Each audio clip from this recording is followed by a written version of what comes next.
Olá, pessoal. Bem-vindos ao primeiro Congresso Brasileiro de Metodologias Ativas na Educação Básica. Este é um dos vídeos da mesa redonda do dia 9/10/2021. Inicialmente, eu gostaria de agradecer o convite para participar deste importante evento. Eu sou o professor Francisco Fechini Borges, sou professor do Instituto Federal da Paraíba, no campus João Pessoa. E participo desta mesa redonda debatendo o tema: que iniciativas têm surgido em prol de uma educação mais mão na massa, mais criativa e inovadora? E eu vou apresentar aqui algumas das nossas experiências. Inicialmente, gostaria de conversar um pouco sobre o conceito do aprender fazendo, né? Das atividades maker, quanto metodologias ativas, né? Muita discussão sobre esse mundo maker do aprender fazendo. Eu gostaria de trazer aqui uma definição que eu gosto muito, né? Desta referência aqui, que fala o seguinte: aprender fazendo, o learning by doing, é o processo pelo qual as pessoas dão sentido às suas experiências, especialmente aquelas que se envolvem ativamente em fazer coisas e explorar o mundo. Falam que é tanto uma designação conceitual quanto uma abordagem pedagógica, na qual os professores buscam envolver os alunos em modos mais práticos e criativos de aprendizagem. Então, o aprender fazendo no mundo atual, na educação atual, tem um importante papel nesse sentido. Para que a gente possa falar um pouco sobre essa nossa experiência de aprender fazendo, eu vou apresentar aqui um dos livros que a gente publicou aí com o apoio da CAPES. O livro chama-se Caixa de Ciências, 20 experimentos para o uso sustentável da água. Vocês podem encontrar esse livro na versão eletrônica nesse endereço aqui do site EduCaps. Este é o livro, a versão impressa. É um pequeno livro que é feito para público-alvo, para estudantes do ensino das últimas séries do ensino fundamental e início do ensino médio, contextualizado para a região do semiárido. Então, nós estamos aqui no semiárido e o problema da água é um dos maiores problemas que nós temos, né, de disponibilidade e qualidade da água, e a ideia foi fazer um kit de experimentos fáceis, né, que a gente possa construir com garrafas PET e outros materiais de baixo custo, reuso de materiais, e eu vou mostrar aqui alguns desses experimentos que estão neste livro.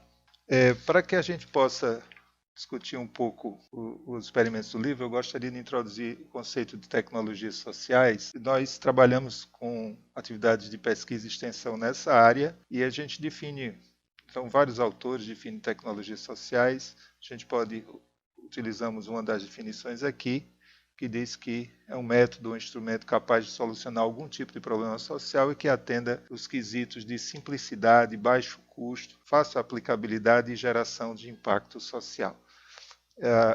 Uma das tecnologias sociais de maior êxito no Brasil é a cisterna de placas no semiárido, com mais de 1 milhão de unidades instaladas, né? Então, a gente poderia dizer que os nossos experimentos do Caixa de Ciências, do livro Caixa de Ciências, eles podem ser considerados tecnologias, pequenas tecnologias sociais. São simples, baixo custo, têm uma aplicação e uma geração de impacto, no caso aqui, para a educação dos jovens, para que eles despertem o interesse pelas ciências. E também são equipamentos, mini equipamentos, protótipos que funcionam, né, e que eles podem replicar nas suas casas. E agora vamos iniciar a mostrar rapidamente alguns desses experimentos. Então eu tenho aqui, o primeiro do livro é o experimento chamado SODES, né, que é a desinfecção solar em inglês.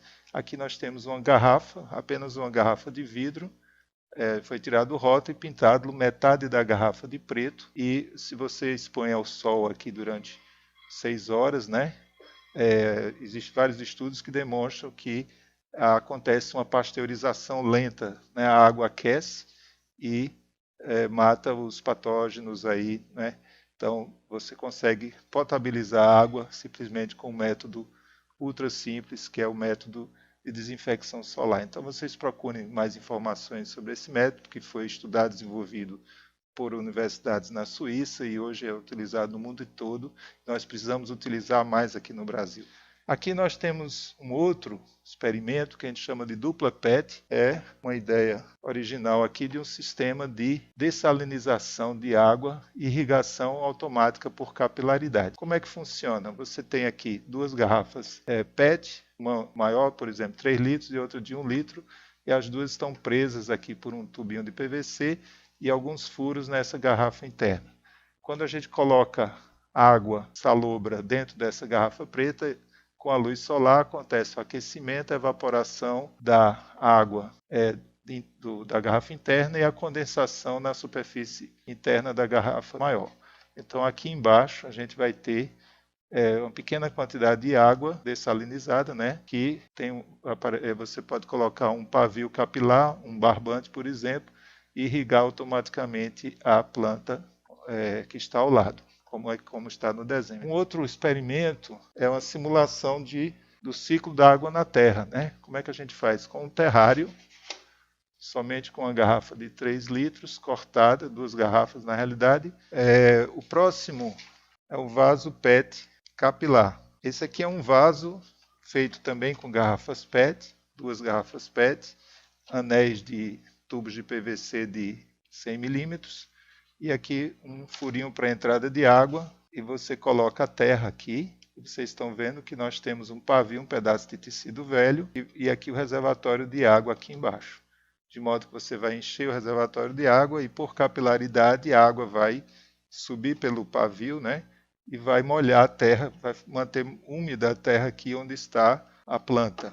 O próximo é uma evolução do vaso PET capilar, é o PVC PET capilar. Um vaso duplo, conjugado, auto-irrigável por capilaridade, que você pode construir formando uma horta econômica.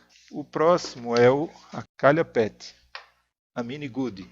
É uma bomba didática. Esse balde biofiltro, ele é uma miniatura do biofiltro de areia. Então nós temos muitos experimentos, e aí vocês podem perguntar, mas quais os temas, né? Que temas podem ser abordados com estes experimentos? E eu fiz aqui uma lista livre aqui de temas, só para que vocês possam refletir a riqueza, né, que esses experimentos podem trazer. Por exemplo, nós podemos estudar a densidade de líquidos, sólidos, gases, nós podemos estudar a área superficial, trigonometria, também a geometria plana, a geometria espacial, a capilaridade, né? Transferência de calor, a questão da luz, reflexão, refração, intensidade de luz, o espectro eletromagnético, a questão da temperatura, muito importante em todos esses fenômenos, o calor, condução, convecção, radiação, mudanças de fase da água, como é que se dá a evaporação, condensação, microbiologia da água, quais são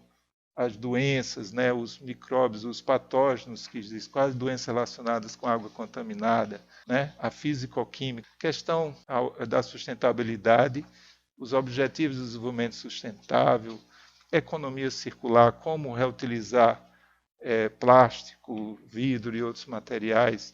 E aí entramos também em questões sociais, emprego, renda, cooperativa de catadores, né? Consumo consciente, o problema da obsolescência programada, também a localização geográfica, movimento aparente do Sol, estações do ano, pluviometria, energias renováveis. Vamos despertar a criatividade, né?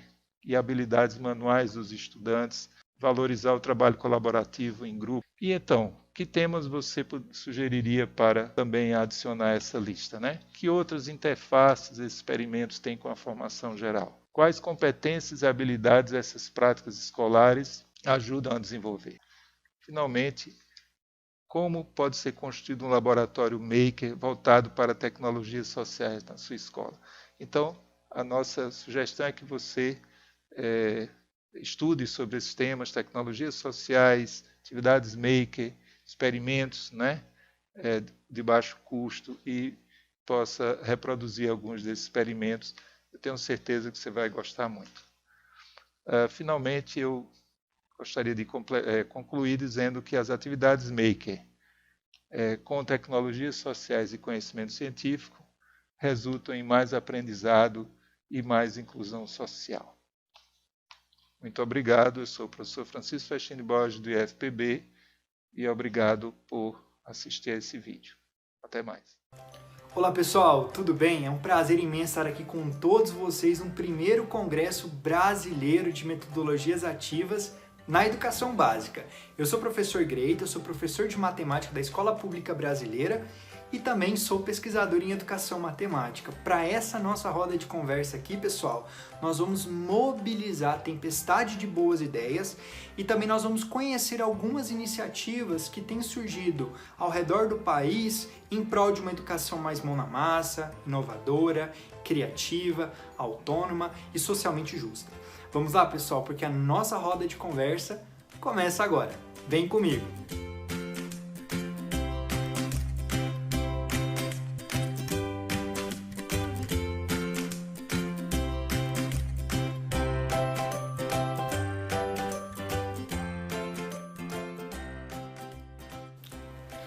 Entre várias iniciativas que vêm surgindo ao redor do país, uma delas que se destaca aqui na nossa roda de conversa é o Projeto Matix, que é destinado aos alunos do ensino fundamental da Escola Municipal de Senador Canedo e dos alunos do ensino médio de Ipameri. Esse projeto ele visa, de forma bem geral, preparar os alunos para uma sociedade futura de suporte científico, tecnológico e intelectual.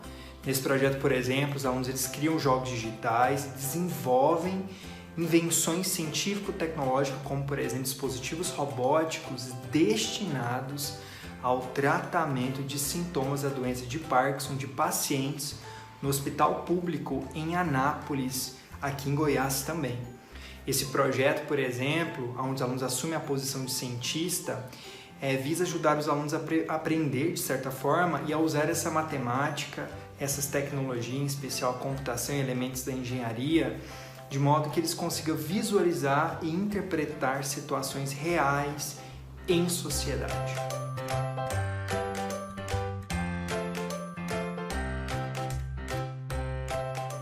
E dentro desse contexto de inovação, de protagonismo, de invenção para problemas reais em sociedade, as nossas pesquisas têm apontado ao longo desses anos, a gente consegue captar alguns elementos que atravessam todo esse processo da construção da sala de aula até o hospital, que se remontam aí como características potenciais de fortalecimento a esse próprio processo de aprendizagem e ensino.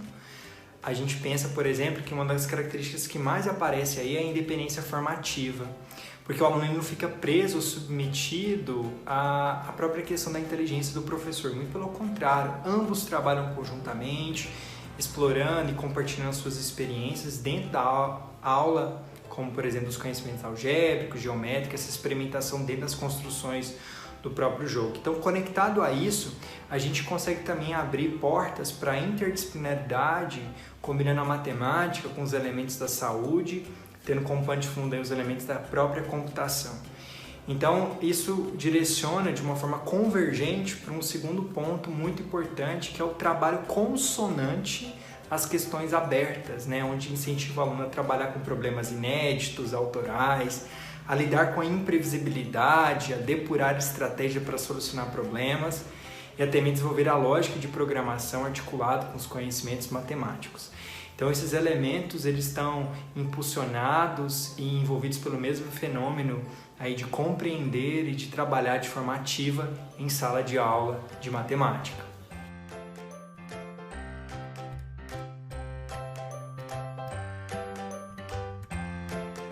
E dentro desses elementos da trigonometria, da álgebra, da geometria para a produção desses jogos digitais, os alunos eles são convidados a todo tempo trabalhar com o professor e assumir essa posição de pesquisador, de inventor, ao invés apenas de reproduzir informações prontas para serem apenas aplicadas em testes escalonáveis. Muito pelo contrário, em vez de ficar somente preso à definição, a uma série de exemplos ou exercícios e respostas prontas, cabais, a gente valoriza a experimentação, a compreensão, o debate dessas ideias, os alunos eles têm a oportunidade de errar e compreender o processo dessa depuração, onde ele analisa esse próprio erro durante esse processo de construção dos jogos e dispositivos robóticos.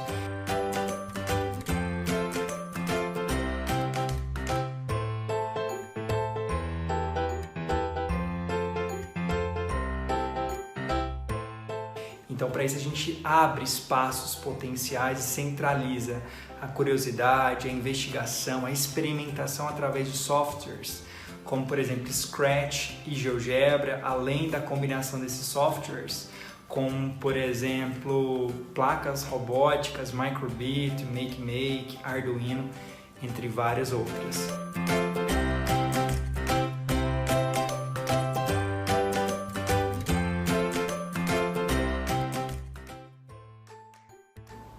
Um outro aspecto muito importante que nós podemos destacar aqui nesse contexto, no qual intercambia matemática, computação, né, e também que se volta para as questões ambientais, é que a aula não se volta apenas para o conteúdo de matemática ou para o algoritmo, né? Até porque a essência do trabalho não é sobre linguagem de programação que se utiliza ou que se faz uso.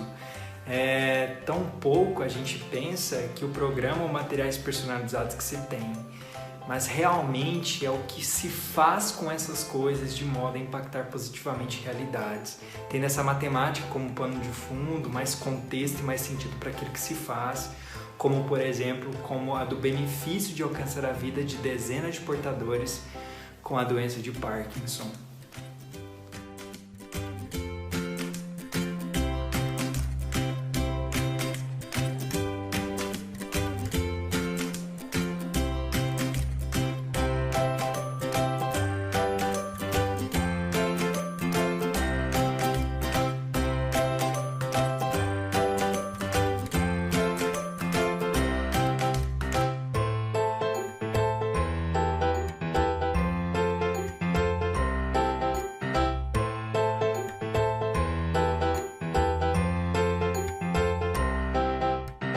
Olá, sejam todos muito bem-vindos, muito obrigado pela presença de vocês.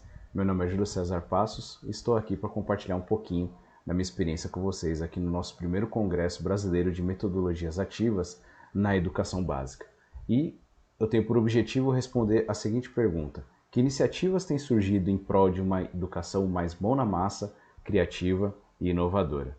Então, sejam todos muito bem-vindos, tá? Muito obrigado pelo convite e vamos comentar um pouquinho a respeito dessas iniciativas. É bem importante a gente mapear o cenário atual da educação, tá? Como vocês podem ver aqui nessa pesquisa, os desafios do ensino remoto, que surgiu aí com a pandemia também, né? Nós temos ali, em primeiro lugar, a falta de infraestrutura dos nossos alunos, mas temos também, que chama bastante atenção, a dificuldade para manter o engajamento dos alunos, tá? Então, tendo isso em vista, o objetivo aqui da nossa conversa é mostrar algumas iniciativas que realmente ajudaram aí a engajar os alunos durante a minha experiência no ensino superior.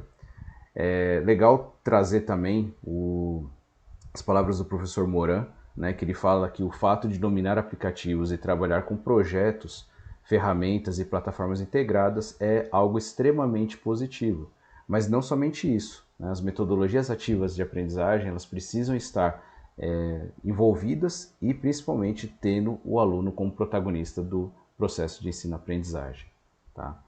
Bom, aqui nós temos uma tabela periódica que foi elaborada pelo Elo Europeu, que contempla todas as tecnologias educacionais que nós temos no mercado, né? Existe uma infinidade de ferramentas que a gente pode trabalhar para poder engajar os alunos, tá? E aqui eu vou mostrar para vocês experiências que eu tive com o Google for Education, tá? Então, até para a gente poder dar um direcionamento e inspirar você também a aplicar essas ferramentas em salas de aula, tá? Bom, e aí as iniciativas aplicadas, das quais aqui eu tenho por objetivo compartilhar com vocês, tá? Uma delas foi o empreendedorismo das startups com a aplicação da aprendizagem baseada por projetos, tá? E aqui nós temos alguns documentos fotográficos que nós tivemos durante os encontros, tá? Nós temos aqui os alunos em grupo, planejando aí a sua pesquisa, desenvolvendo os projetos, né? Então foram startups que foram elaboradas com base em soluções que realmente vieram do mercado, eram demandas de mercado que se tinha, né? Nós fizemos também, antes da pandemia, os alunos foram a campo para poder entrevistar as pessoas, para poder entender a dor e a necessidade dessas comunidades que estavam envolvidas ali próximo da universidade. Tivemos também encontros em que a gente convidou mentores do mercado para poder avaliar e dar novas ideias os alunos, tá? E tivemos também rodadas online, né? Como vocês podem ver na sua extrema direita ali, dos encontros que nós tivemos para apresentação dos trabalhos. E ali embaixo nós tivemos um fechamento da disciplina, onde a gente teve a oportunidade até de gamificar e premiar também as melhores startups que foram criadas com as metodologias ativas. Vale lembrar que todo esse processo de construção dos projetos dos alunos, eles tiveram utilização do Google Workspace for Education para poder construir os projetos, né? Para entrevistar pessoas, escrever os seus relatórios e fazer apresentações e também construir brainstorms aí bastante produtivos.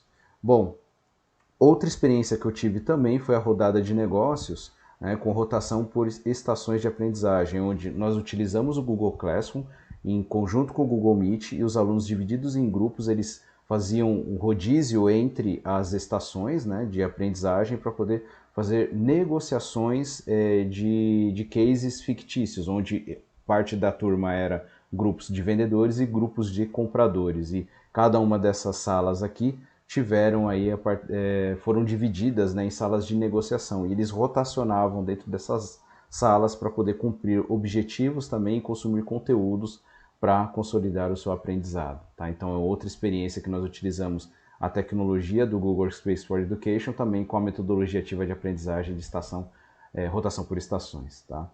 Outra experiência também bastante produtiva foi o uso do Design Thinking, também principalmente na parte de prototipação, onde nós utilizamos basicamente o Google Desenhos e o Jamboard para que eles pudessem prototipar as soluções que eles estavam desenvolvendo para o mercado. Tá? Então ali nós temos até um rascunho inicial ali, né, na sua extrema esquerda, e nós tivemos também a prototipação desses aplicativos, aqui nesse caso específico, para que eles pudessem apresentar isso para os possíveis clientes deles. Tá? Bom, nós tivemos também o uso do Google Earth para poder estudar mercado, então os alunos através do Google Earth eles conseguiram fazer pesquisas, né, territoriais para poder entender o mercado para o qual eles estavam comercializando esses produtos que eles estavam desenvolvendo. Fizeram também reuniões online, como vocês podem ver ali na sua extrema direita, né, para poder apresentar até para isso, para possíveis mentores também, né, para mentores convidados do mercado, a pesquisa que eles fizeram e também para poder consolidar ainda mais o projeto. Então nós tivemos aí o uso da tecnologia e também toda a abordagem necessária dos aplicativos para poder consolidar os projetos, tá bom?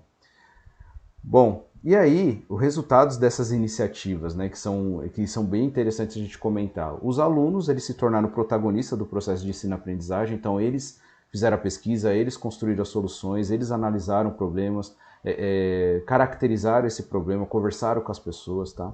O professor, no caso, tanto eu quanto também colegas que também participaram dessas disciplinas, se tornaram mediadores do conhecimento, então a gente atuava mais como um parceiro deles, como um mediador pedagógico para poder orientar as pesquisas e consolidar todas essas informações para a construção dos projetos. Tá?